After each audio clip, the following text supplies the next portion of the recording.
Assalamualaikum warahmatullahi wabarakatuh.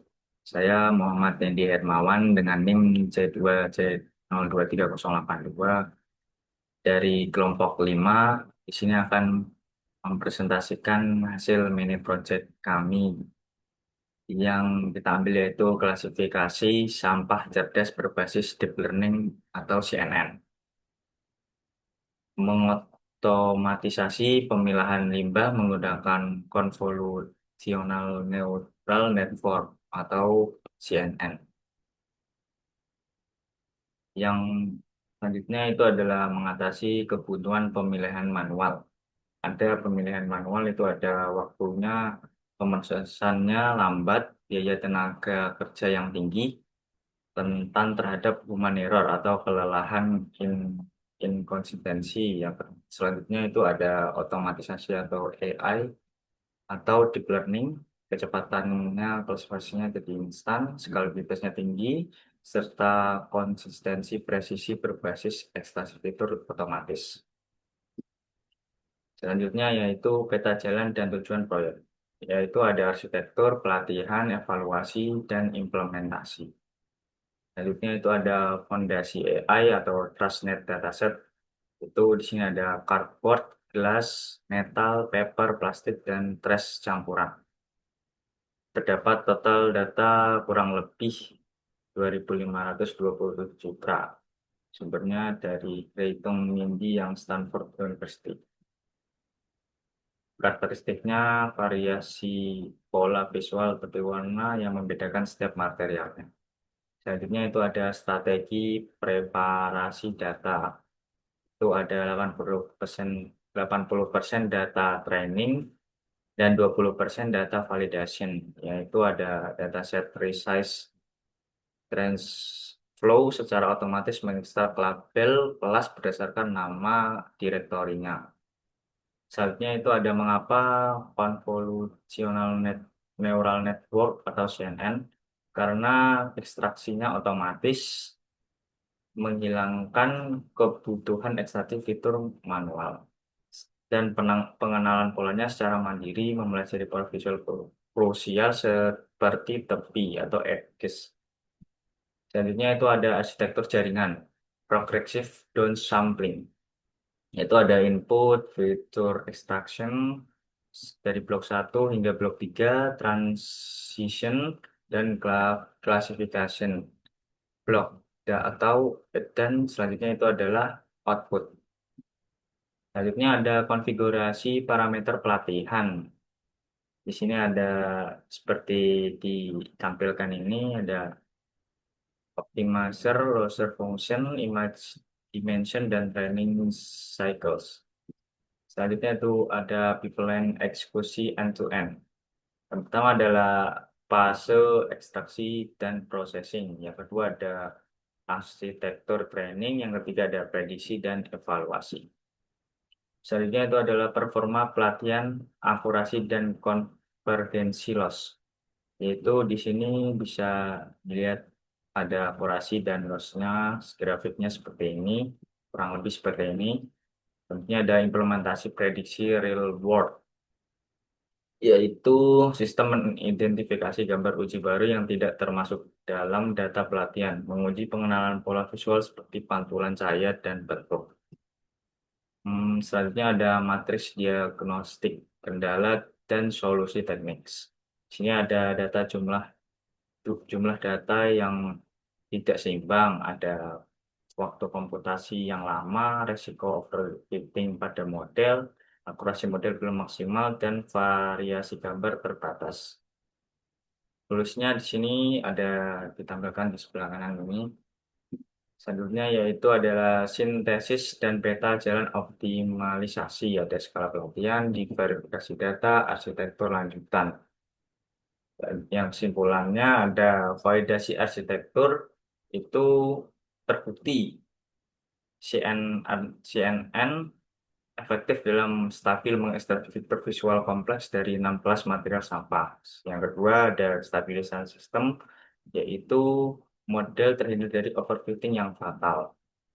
Yang ketiga ada kesiapan skalabilitas implementasi kerja ini siap untuk diintegrasikan dengan transfer learning, membuka jalan bagi sistem pemilihan limbah otomatis skala industri. Selanjutnya kita akan lanjut saja ke codingannya. Yang pertama itu di sini ada people install OpenCV, Python, TensorFlow, Matplotlib itu gunanya digunakan untuk menginstal 3 library penting. Di sini pokoknya untuk menginstal library-nya. Selanjutnya itu ada kode import zip file, yaitu digunakan untuk mengekstrak unzip atau file dataset dari file zip. Yang selanjutnya adalah import OS. Ini untuk melihat dataset setelah diekstrak. Selanjutnya ada import dataset path ini di kode ini digunakan untuk mengetahui jumlah dan nama kelas label dalam dataset. Ya, misalnya ada di sini ada press, metal, cardboard, plastik, glass, and paper. Selanjutnya ada import matplotlib, pilot SPLT, dan import JV2, dan import random, dan import OS, yaitu di kode ini digunakan ini untuk menampilkan contoh gambar dari setiap kelas dataset secara asak. Di sini ada trash ya, metal, cardboard, plastik, glass, and paper. Selanjutnya pada kode ini import TensorFlow, STF, dan lainnya ini.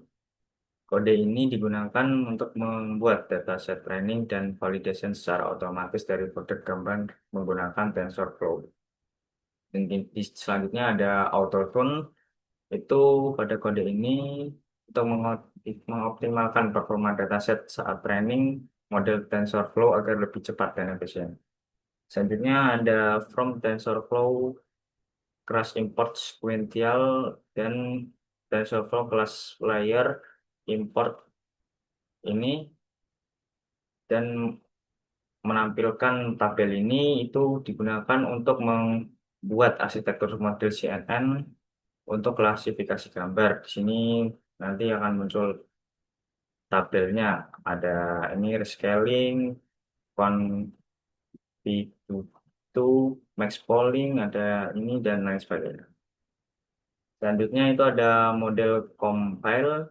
Di sini itu kode ini digunakan untuk menyiapkan model sebelum training atau tahap compile di TensorFlow atau seterusnya.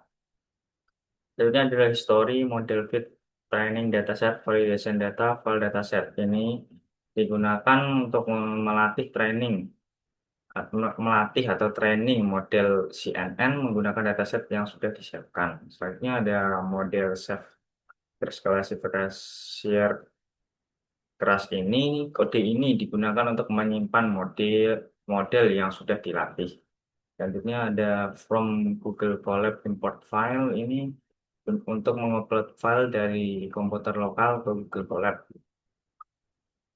Selanjutnya ada import NumPy ASNP ini dan kawan-kawan ini digunakan untuk menyiapkan model dan label kelas sebelum melakukan prediksi gambar. Selanjutnya itu ada IMG Path ini di- digunakan untuk melakukan prediksi gambar atau image classification menggunakan model yang sudah dilatih, lalu menampilkan hasilnya. Di sini kita memakai gambar metal, yaitu botolan seperti ini ya, kaleng gini ya. Selanjutnya ada PLT plot dan lainnya ini menampilkan grafik akurasi model selama proses training. Ya, di sini bisa dilihat grafiknya itu selama proses trainingnya seperti ini, akurasinya dan epoxy-nya ini seperti ini. Selanjutnya ada PLT plot history. Di sini menampilkan pen, grafik loss error model selama training. Di sini ya bisa dilihat loss-nya dan juga output-nya itu training loss-nya seperti ini grafiknya. Sekian dari saya. Bila ada salah kata atau penyebutan, mohon dimaafkan. Assalamualaikum warahmatullahi wabarakatuh.